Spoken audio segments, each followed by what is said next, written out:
Galit, can you just give us a sense on what actually is happening on the ground in Rafah? If what we have seen so far this week is a precursor to that large-scale ground invasion, or just something else entirely?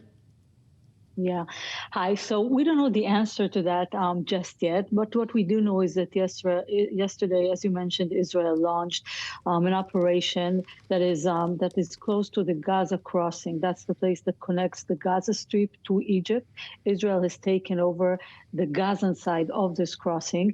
The Israeli army tells us that this is a very specific counter-terror operation that is very targeted and is limited to that area at that time.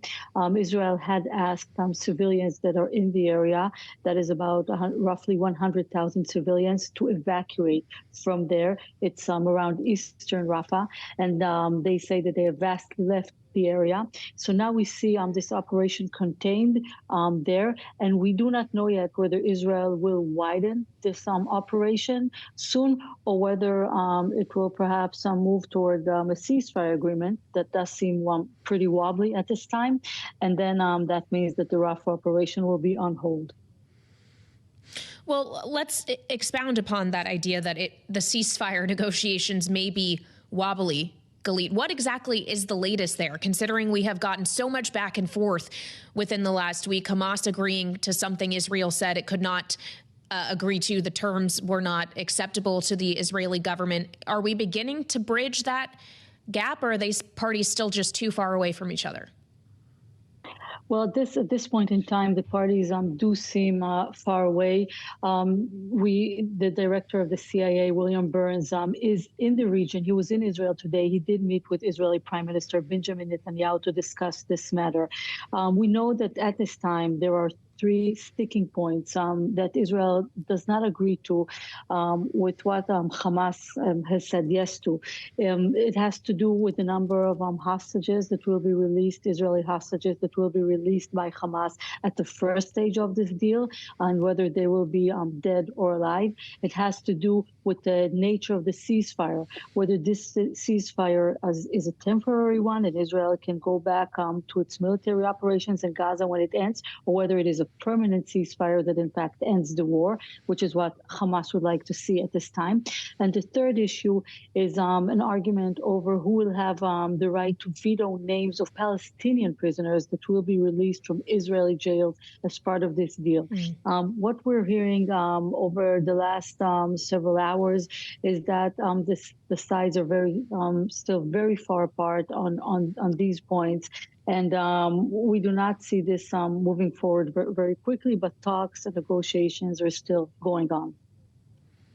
Well, what is the domestic pressure in Israel like for the Netanyahu government right now? Do people want to see the ceasefire agreement happening, or do they only want to see it under optimal conditions for Israel? Right. So I would say that let's start with Prime Minister Benjamin Netanyahu.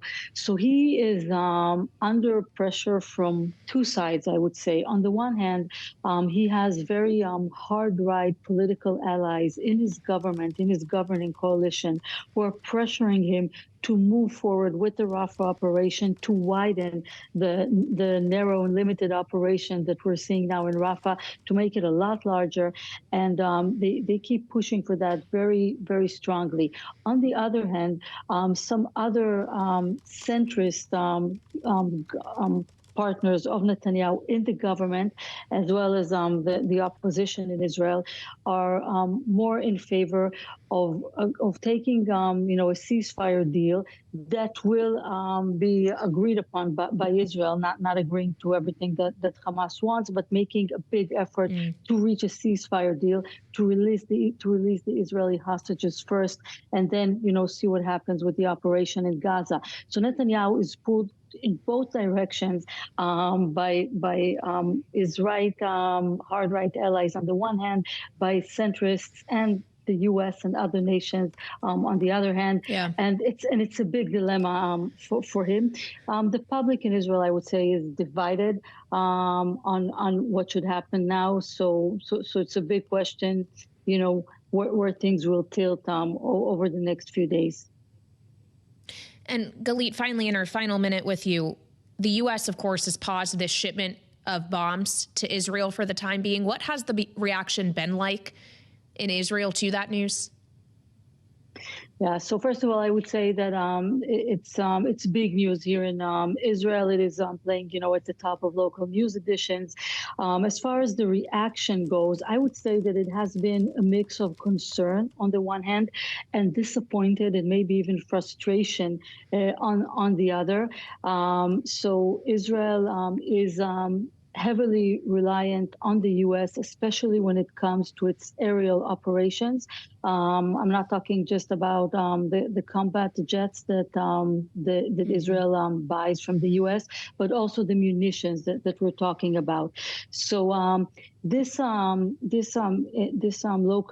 recent development is seen as not a very major one, in practical terms. It's seen more as a signal of warning to Israel, but it definitely has the potential to eventually, sometime down the line, disrupt the Israeli aerial activities if the U.S. does decide to halt shipments, moving down the line and go further than it has with this one single shipment.